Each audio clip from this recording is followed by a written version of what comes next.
Salut tout le monde! Avant tout, bonne année! Je vous souhaite plein de bonnes choses pour l'année qui commence. Et donc aujourd'hui, on se retrouve pour une nouvelle vidéo. Cette fois, on revient avec un cas particulier qui a un lien avec Moda Ozuchi, dont je vous ai déjà parlé. Je vous mets la vidéo en petit pour ceux qui ne l'ont pas vu. Et donc du coup, je vais vous parler des acteurs qui ont fait le drama basé sur Moda Ozuchi qui s'appelle The Untamed.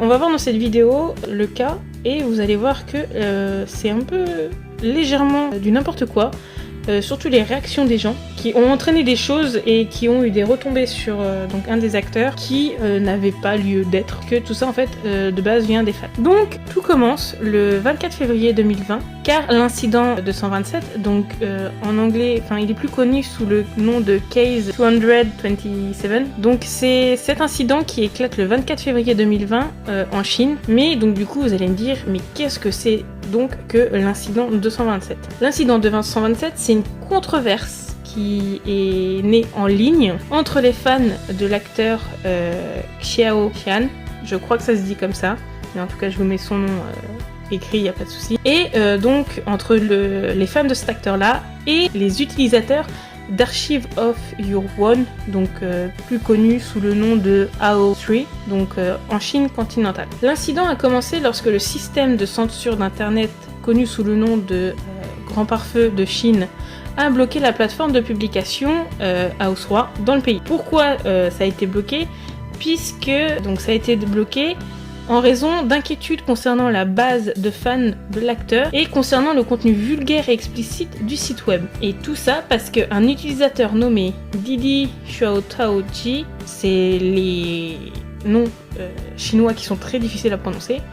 Donc du coup, cet utilisateur-là a commencé à publier un roman intitulé Falling, qui se concentre sur Xiao Xian et Wang Yibo, sont les deux acteurs principaux de The Untamed. Et donc le 24 février, les liens du chapitre 12 et 13 du roman Falling ont été postés par l'auteur sur le site de réseaux sociaux chinois ou Weibo. Le 26 février 2020, certains fans de Xiao Xian ont affirmé que l'œuvre contenait du contenu pornographique explicite et une féminisation de Xiao Xian. De nombreux fans l'ont pris comme une insulte envers l'acteur, dénonçant l'écrivain de l'histoire sur Weibo, et les graphistes ont été les principales cibles des critiques, puisque je suppose que l'histoire devait avoir aussi des illustrations. Donc les utilisateurs qui s'intitulent Voulez-vous un bol de porridge sucré et Rabbit Zombie sont vus donc à ce moment-là comme les leaders d'opinion parmi les fans de Xiao Xian, les leaders du reportage sur l'incident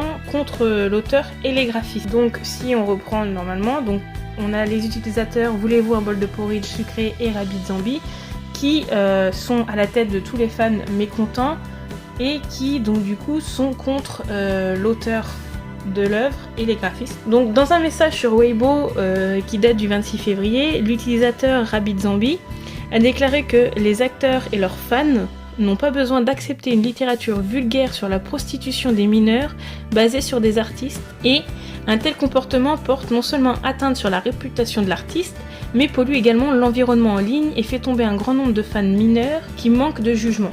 Donc sur ces paroles-là, je suis d'accord que les œuvres n'ont pas à entacher, surtout les œuvres s'ils contiennent des sujets sensibles, n'ont pas à entacher la réputation de l'artiste et celle des autres fans, et que bien sûr il faut faire attention à ce qu'on poste sur internet, puisque il faut penser non seulement aux autres mais bien sûr aux mineurs, aux personnes qui sont plus sensibles. Comme je prends par exemple sur Wattpad, on a le bouton sur nos œuvres, on peut cliquer sur un bouton et les œuvres ne sont pas accessibles aux moins de 18 ans.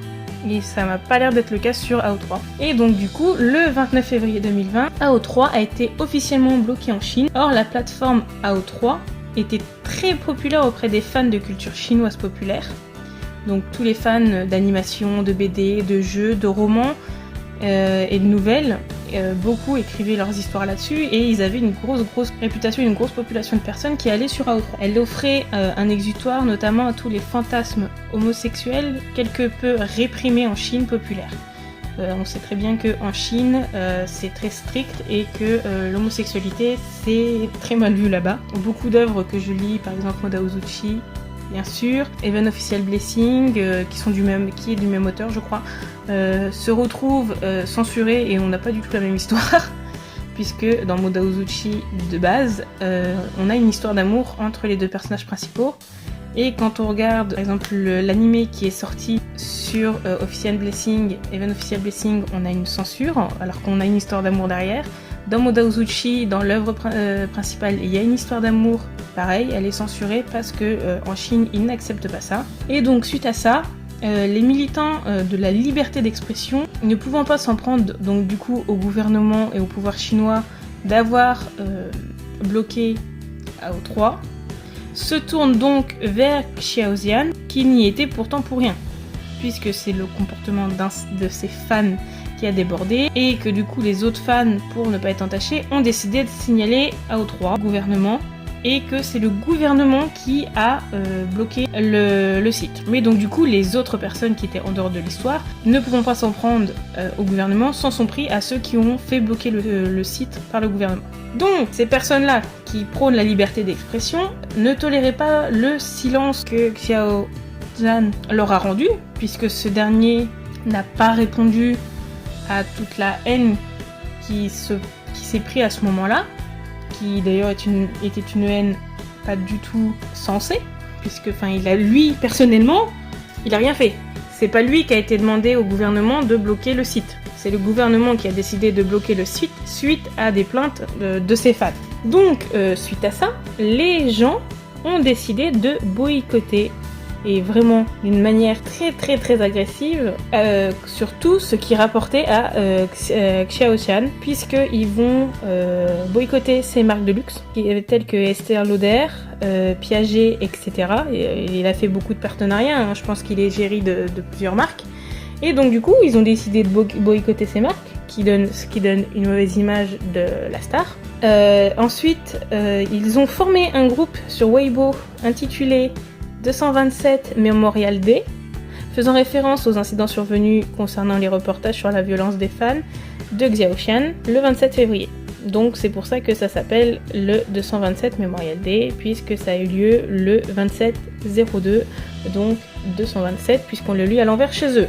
Donc ce boycott n'a pas été la seule chose qu'il y a eu contre Xiaoxian, puisque ensuite il y a eu un taux incroyable de cyberattaques contre l'acteur, et il faut savoir que au-delà de l'acteur, ça a été touché certains de ses fans aussi, et que ça a même inclus un animateur d'une émission de variété chinoise qui a été attaqué par le groupe de personnes pour la liberté d'expression, parce que ce dernier aurait invité Xiaoxian à faire une apparition dans son émission. Donc vraiment, ils s'en prennent à tout le monde, genre à toutes les personnes qui ont un lien avec Xiaoxian, tout simplement parce que ils ont fait fermer leur site.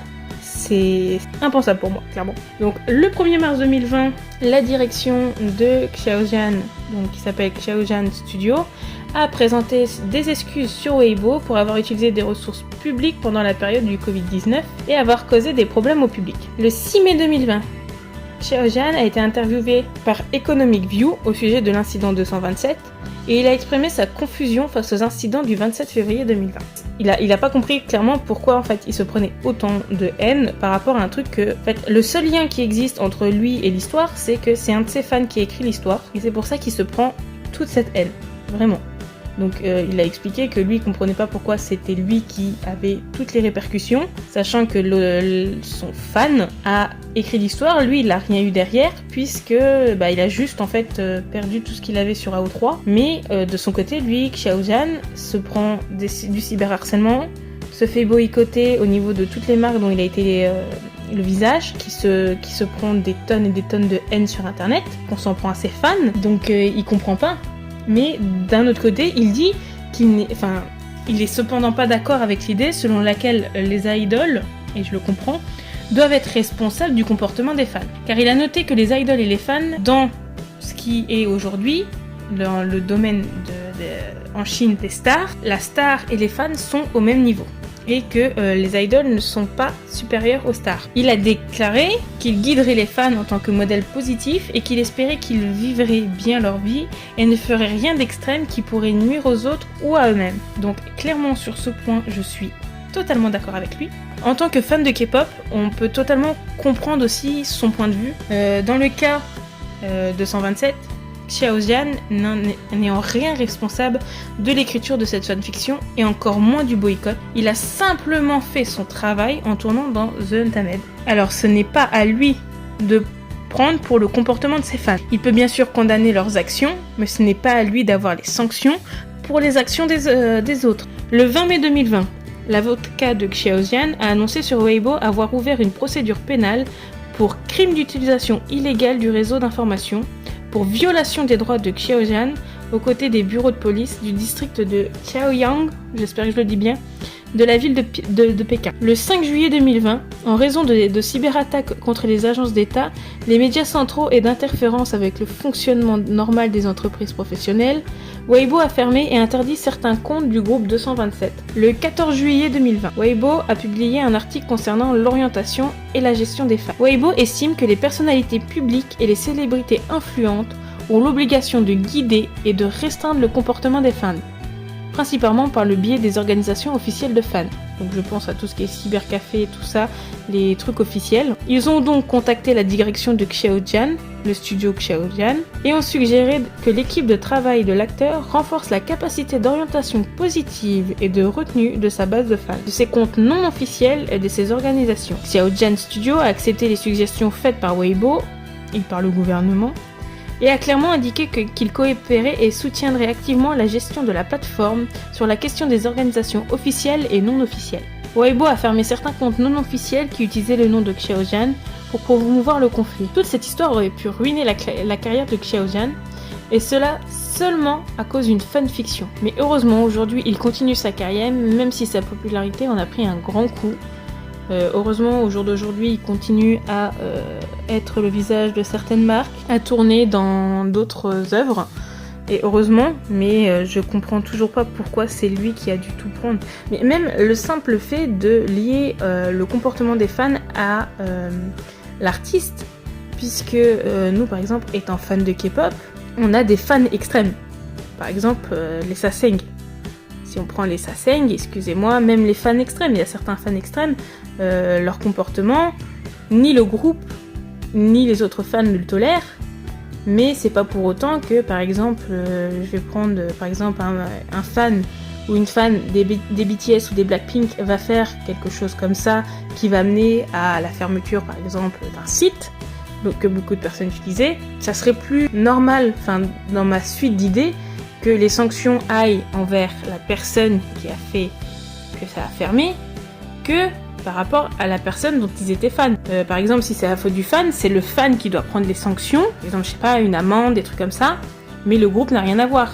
Le groupe peut condamner justement le fait que ce comportement-là n'est pas admissible, tout ça, mais c'est pas à eux de, par exemple, se voir boycotter toutes leurs marques, voir boycotter leur sortie d'album. Et c'est pareil, je trouve, pour le cas de Xiaojian, puisque lui, il n'était pas au courant. En plus, c'est arrivé période de Covid. C'est normal qu'il ne s'est pas prononcé, puisque logiquement, on est tous enfermés chez nous. On était en confinement. Surtout chez eux en Chine, qui a vu le virus se propager et faire tant de décès. Donc, c'était pas le moment en plus de se la ramener en mode oui, je m'excuse en fait, surtout que c'est pas de ma faute. Il avait pas à s'excuser. Pour moi, c'est l'auteur de cette fanfiction qui, avec les problématiques abordées, aurait dû s'excuser, proférer des excuses. L'acteur n'avait en rien à s'excuser. Surtout que, quand on y pense, l'incident a aussi touché la relation entre les deux acteurs principaux, pour ce qui est de leur interaction en public. Car Xiaojian et Wang Yibo, qui étaient particulièrement proches en tant qu'amis lors du tournage et en dehors, maintenant s'ignorent totalement et ont même interdiction d'être proches, même s'ils sont dans la même cérémonie, tout ça, ils ont interdiction d'avoir des interactions, tout ça, maintenant au jour d'aujourd'hui, pour éviter de ramener le cas 227 ou de créer un nouveau conflit, tout ça à cause de ça. Deux personnes ne peuvent plus se parler alors que c'était des connaissances, des amis. Ils ne peuvent même plus se serrer la main. Quand ils sont sur la même scène, ils ne peuvent même plus s'adresser un regard pour éviter de créer de nouvelles histoires. Les gens ont d'ailleurs été surpris de voir que pendant toute l'histoire du cas de 127, Hwang Hee-bo ne s'est jamais exprimé et n'a pas exprimé son soutien envers son ami Xiaojan. Certains ont vu ce silence comme le fait que Hwang Hee-bo ne voulait pas être mêlé à cette affaire, et d'autres qui acceptaient, qui cautionnaient ce qui se passait. Mais de mon point de vue, je pense juste que même si c'est exprimé, que ce soit pour condamner ou pour apporter son soutien à Xiaojan, ça aurait envenimé les choses dans tous les cas. Donc je pense que son silence était la meilleure chose à faire. Et puis, il a rien dit en public. Ça veut pas forcément dire que en privé, il a pas envoyé des messages en lui disant courage, en lui parlant, tout ça, en lui envoyant tous son courage, en lui envoyant des messages. On sait tous comment rassurer un ami. Et en fait, on reste dans l'optique de ce qui est public et pas forcément quelque chose qui se passe dans le privé. Des personnes peuvent être distantes en public et se parler, rigoler, être même plus proches qu'on le pense en privé. Nous, en tant que fans, on a le droit à ce qui se passe en public. Ce qui se passe en privé, ça ne nous regarde pas. Chaque personne a le droit à sa vie privée. C'est pour ça que ça s'appelle vie privée. Et donc aujourd'hui, l'incident est retombé un peu dans l'oubli. Et il est retombé vraiment petit à petit. Ça a mis du temps quand même à retomber dans l'oubli. Et les acteurs donc continuent chacun leur carrière de leur côté, tout en restant à distance en public. Au plus grand drame de certains fans qui adoraient donc leur relation d'amitié. Malheureusement, le comportement de certains punissent les autres, c'est toujours la même chose. Donc pour ma part, je pense sincèrement que les conséquences étaient beaucoup plus grosses que l'événement lui-même. Car je veux bien que la Chine soit un pays qui n'accepte pas tout le contenu homosexuel, qui est une censure très très forte, mais je pense que les fans auraient pu simplement signaler la fanfiction au niveau de la plateforme AO3, en expliquant ce qui était gênant, ce qui était dangereux, le contenu dangereux, sans pour autant aller jusqu'à signaler aux autorités. Sur toutes les plateformes, moi étant plus sur Wattpad que sur les autres, on peut signaler du contenu dérangeant, des contenus qui enfreignent les règles, et je pense qu'ils auraient dû commencer par ici avant de directement aller signaler aux autorités qui ont pris des mesures beaucoup plus drastiques. Puis ensuite, je ne vois pas pourquoi Xiaojan a eu autant pris de menaces et de sanctions alors qu'il n'y était pour rien et qu'il ne pouvait rien faire à part condamner le comportement de ses fans. Ce n'est pas lui qui a écrit cette histoire à problème, mais bien un de ses fans. Ce n'est pas lui qui a fait interdire AO3 en Chine, mais bien le gouvernement. Alors qu'on lui demande autant d'excuses, ce n'est pas juste. Enfin, heureusement qu'aujourd'hui cet événement est totalement retombé et que l'acteur peut continuer sa carrière, mais il ne faut pas oublier que quelque chose comme ça peut causer une fin de carrière et détruire toute une vie, puisque, excusez-moi, même si une carrière prend fin, le harcèlement peut continuer derrière. C'est toujours la même chose, c'est que j'ai l'impression que certains ne pensent pas aux actions qui peuvent arriver derrière. Surtout que là, ça aurait eu des répercussions sur quelqu'un d'innocent.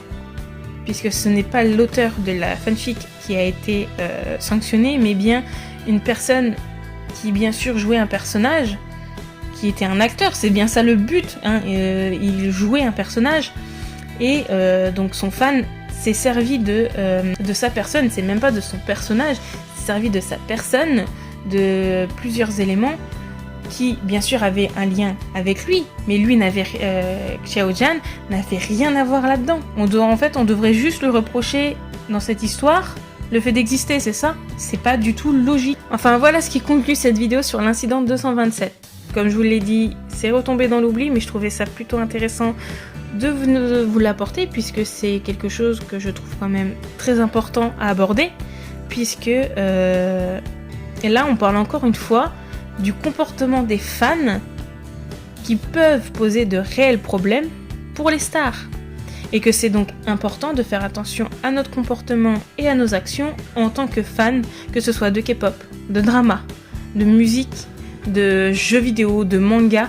On doit faire attention à ce qu'on poste. C'est pas parce qu'on est anonyme sur internet qu'on peut se permettre de faire n'importe quoi. Dans tous les cas, j'espère que cette vidéo vous aura plu. N'hésitez pas à me donner votre avis en commentaire sur le sujet et si pour vous les sanctions ont été trop dures par rapport à l'acteur qui n'avait rien à voir là-dedans. Et n'hésitez pas à vous abonner pour soutenir la chaîne car ça m'aide de mon côté et puis vous trouvez les vidéos beaucoup plus facilement. Dans tous les cas, je vous souhaite une bonne journée, une bonne soirée en fonction de l'heure à laquelle vous regardez cette vidéo et surtout, prenez soin de vous.